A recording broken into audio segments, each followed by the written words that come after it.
Revenge films. When I was in college, I worked at this casino near my house.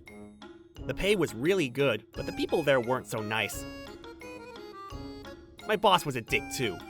His name was Bob. He just sat in his room most of the time yelling at people. He was useless. And he played favorites with the employees. If he liked someone, he didn't really get mad when he or she made a mistake. But whenever someone he didn't like messed up,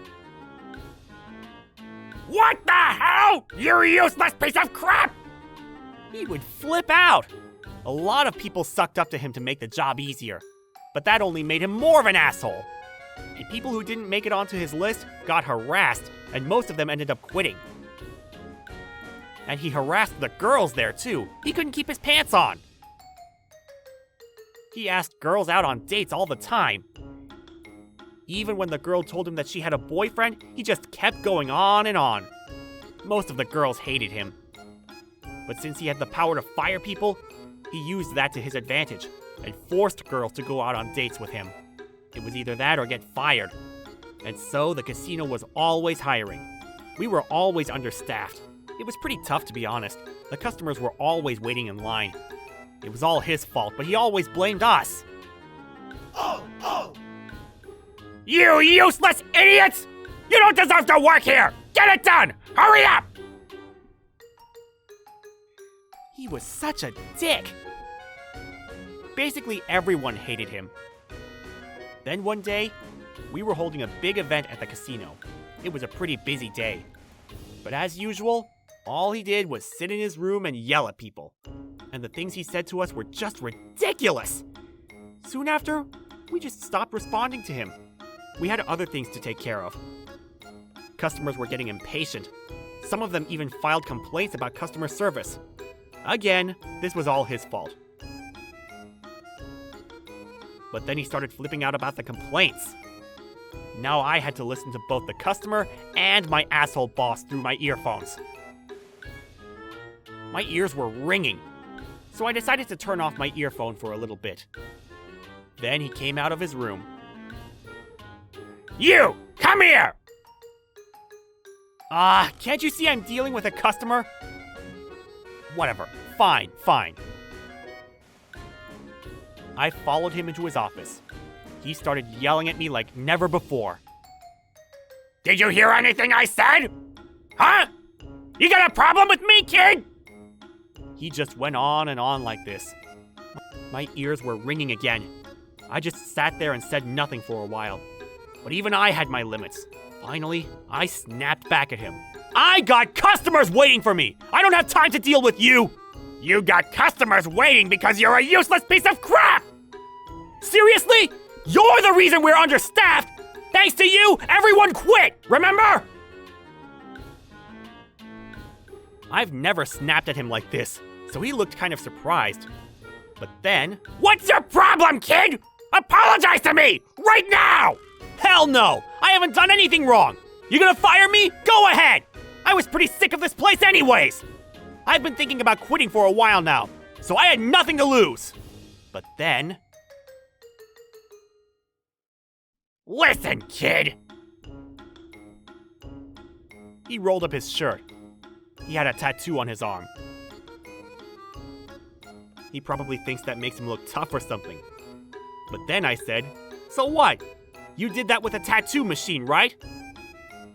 The look on his face changed. Now you listen to me. You think that makes you look tough or something? I practically grew up with people covered in ink, if you know what I mean.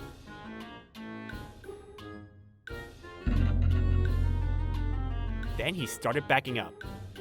Who's the tough guy now? Wait, are you? I knew what he was thinking.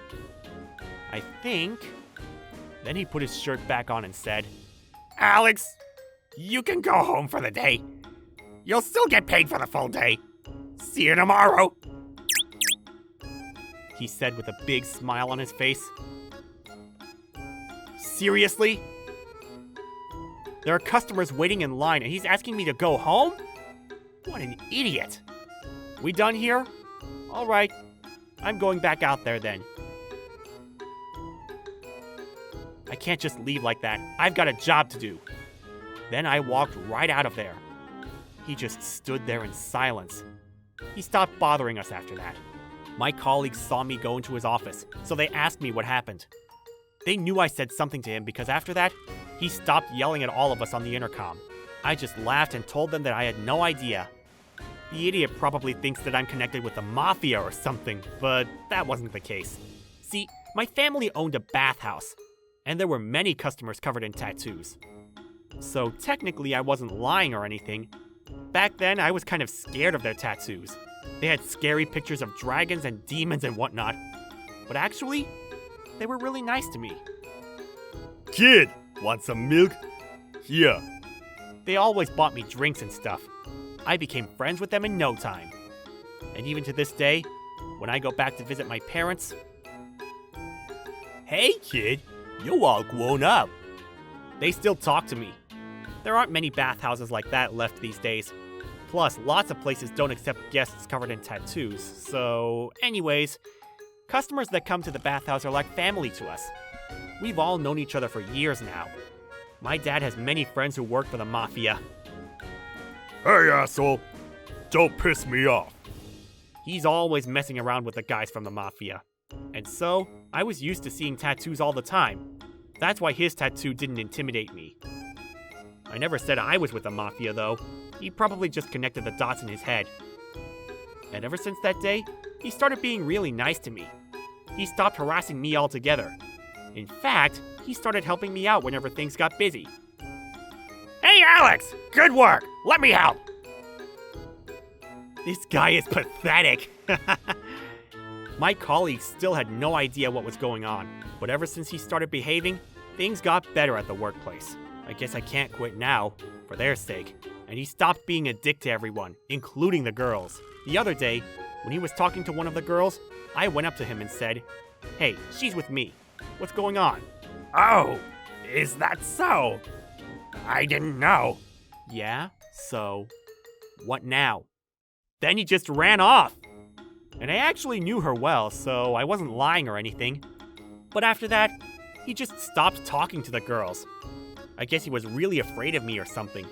It was pretty funny, actually, the way he changed all of a sudden.